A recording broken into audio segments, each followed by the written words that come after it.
किसी शास्त्र में ये वर्णन है कि गोलोक में विचरते थे सदा नित्य रास में स्थिति में कृष्ण और राधा, दो चेतनाएं एक साथ, और उनको धरती पर आना पड़ा। तो उन कथा क्या आती कि क्यों आना पड़ा। कृष्ण के एक बहुत प्रिय सखा थे, उनका नाम था श्री रामा, और वो उनके साथ के गोप भी थे। तो श्री रामा भाई भक्त थे, कृष्ण के सखा थे, उनको प्रेम करते थे। तो वो थोड़ा सा उनके प्रति कुछ वो लगाव सा था कि कृष्ण के साथ कुछ बुरा ना हो, कृष्ण को कोई कुछ ना कहे, जैसे अपने छोटे भाई के लिए कोई बहुत लगाव हो जाता है किसी को। तो श्री रामा को ऐसा ही लगता था कृष्ण के लिए। एक बार क्या हुआ कि राधा जी कहीं गई थी, तो ये वैवर्त पुराण में एक किस्सा आता है, वो आपको सुना रहे हैं। तो राधा जी कहीं गई हुई थी, तो कृष्ण जी उनके जो बाद में उनके गोलोक में उनकी कहते हैं कि पत्नी बनी, उनका नाम था विराजा, उनके साथ बैठे थे, विहार कर रहे थे। और जब राधा जी लौटी तो उनको नहीं अच्छा लगा, कि उनको तो लगता था कि कृष्ण स्वरूप मुझ में है, मैं कृष्ण में हूँ, तो कोई और यहाँ क्यों है। तो उनको एक क्षणिक ये भाव आया कि कृष्ण ने किसी अन्य को क्यों अपने पास रखा। ये भाव उनका श्री रामा जी ने पढ़ लिया। श्री रामा को बहुत बुरी लगी कि कृष्ण के बारे में इतना सभी कैसे सोचा राधा जी ने, और उन्हें इतना बुरा लगा कि उन्होंने राधा जी को टोका कि आपको ऐसे नहीं करना चाहिए था। और राधा जी ने सोचा कि कृष्ण की और मेरी, हम दोनों तो एक ही हैं, कोई अलग हैं भी नहीं, एक ही आत्मस्वरूप हैं दोनों, तो इन्होंने क्यों टोका। तो राधा जी ने उनको एक श्राप दिया कि तुम इस तरह की टोका टाकी कर रहे हो जैसे कि पृथ्वी लोक में लोग करते हैं, तो जाओ तुम पृथ्वी में जाओ और एक राक्षस कुल में तुम्हारा जन्म होगा। तो फिर कहते हैं कि कुछ समय बाद शंखचूड़ नाम के राक्षस बन के श्री रामा जी को पृथ्वी पर जन्म लेना पड़ा।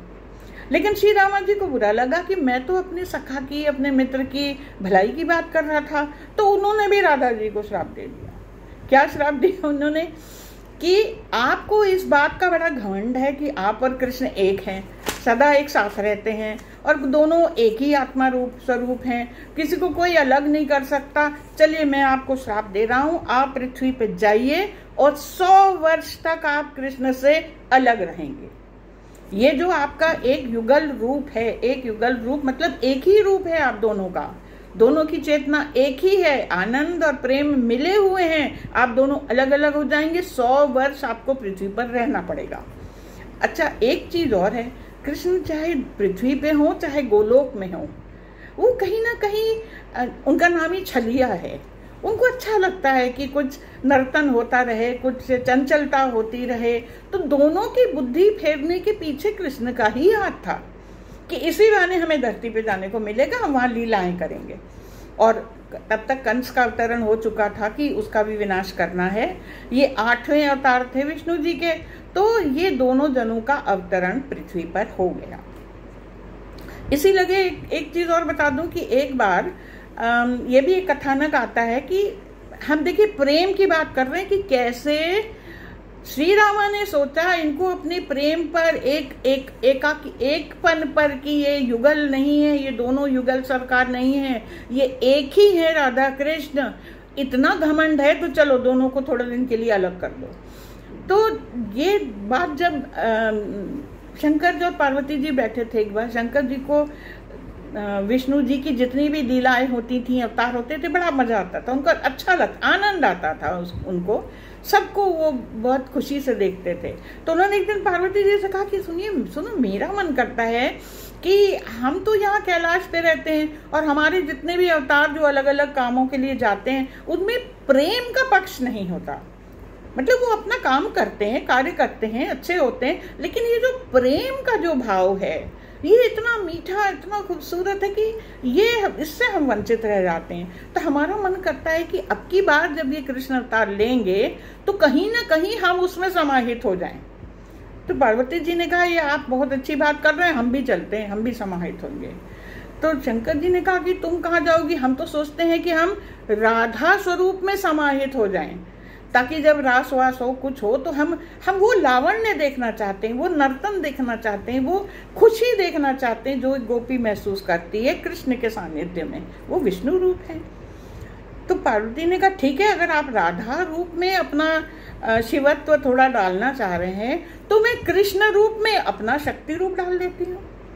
तो ये कहते हैं कि उन दोनों का रूप लेकर भी, उनका भाव लेकर, देखिए रूप का मतलब वहां पे कोई शारीरिक रूप से मतलब नहीं होता। उस स्तर पे जो दैवी बातें होती हैं, अभिव्यक्तियां होती हैं, उसमें तो शरीर का कोई काम ही नहीं है, वहां शरीर होता ही नहीं। वहां भाव से, मन से, आत्मा से बातें होती हैं। अब खैर जब इन लोगों का अवतरण हो गया, और ये तो श्राप तो मिल चुका था कि ये लोग यहाँ अलग अलग होके रहेंगे और इनका मिलाप आपस में नहीं हो सकेगा। अब जब प्रेम करने के लिए ये लोग सोचे कि अब पृथ्वी पर तो आ गए हैं, अब अलग हैं, अब किस तरीके का प्रेम दिखाएंगे यहाँ, क्योंकि प्रेम का जो सबसे बड़ा गुण होता है, सबसे बड़ा घटक होता है, सबसे बड़ी मांग होती है, उसको कहते हैं नैकट्य, निकटता। जितना पास हो प्रेमी, जिससे आप प्रेम करते हैं, वो जितना करीब हो आपके। अब देखिए गोलोक में तो करीबी का मतलब क्या, भाव से करीब, मन से करीब। लेकिन अगर आप धरती पे आ गए हैं तो शरीर से भी करीब होना चाहिए, क्योंकि धरती की मांग ही यही है। धरती जीती ही शरीर विज्ञान से है, चलती ही शरीर विज्ञान से है। तो अब ये बड़ी असमंजस हो गई कृष्ण के आगे। कृष्ण को तो सब कुछ याद था कि कैसे उस जगह पे ये सारी बातें हुई, क्यों मुझे धरती पे आना पड़ा। लेकिन जब राधा धरती पे आई तो वो विस्मृत हो गई। उन्हें नहीं याद था कि मुझे धरती पे क्यों भेजा गया। वो एक सामान्य जीव की तरह अपना जीती रही। और जब इन लोगों ने, देखिए प्रेम 3 स्तर पर होता है। एक होता है शरीर विज्ञान, एक होता है मनोविज्ञान, एक होता है आत्मविज्ञान। शरीर विज्ञान में शरीर की मांग, शरीर की बातें, और शरीर की बातें क्या होती हैं प्रेम में, कि हम आंखों से देख लें, हम गंध सूंघ लें, हमको कानों में उनकी बातें सुनाई दें, और अपनी जो त्वचा है इससे हम स्पर्श कर लें, आलिंगन कर लें। जितनी भी हमारी इंद्रियां हैं वो काम करती हैं। लेकिन मनोविज्ञान में क्या होता है कि हम यदि निकट नहीं भी हैं, निकट का भाव बहुत आवश्यक है। शरीर रूप से शरीर विज्ञान में आवश्यक है, और मन रूप में, मन में जो भाव होते हैं उस रूप में मनोविज्ञान में आवश्यक है, जो कि दिव्य लोक में होता है। तो कृष्ण को ये लगा कि हम लोग शरीर रूप से मिले ना मिले, मन रूप से तो, भाव रूप से तो हम दोनों एक ही हैं। लेकिन राधा क्योंकि नहीं समझ रही थी, तो कहीं ना कहीं कभी उनके मन में बात आती थी। एक बार तो राधा ने कृष्ण से ये भी पूछ लिया कि हम तुम्हें इतना प्रेम करते हैं, तुम हमें इतना प्रेम करते हो, और दुनिया में हम देखते हैं कि जो लोग दोनों प्रेम करते हैं वो दोनों साथ रहते हैं। निकटता आवश्यक है प्रेम के लिए, निकट रहते हैं, तो हम लोग भी निकट रह सकते हैं। कृष्ण ने कहा ठीक है, जब तक है निकट तब तक निकट है। लेकिन हम यहाँ पे केवल प्रेम योग के लिए नहीं आए हैं, हमने धरती पे जन्म लिया है कर्म योग के लिए। तो जब हमारा कर्म योग हमें पुकारेगा तो हम प्रेम योग को छोड़ के हम कर्म योग के क्षेत्र में चले जाएंगे। उनको पता था उन्हें मथुरा जाना है, फिर उन्हें कुरुक्षेत्र जाना है, फिर उन्हें द्वारका में जाके निवास करना है। कृष्ण को तो पता था, वो तो आए ही वहां से इसलिए थे। लेकिन राधा को इतना लंबा नहीं पता था। तो राधा ने जब एक बार हट किया कि नहीं तो हम लोग ऐसा करते, विवाह क्यों नहीं कर लेते,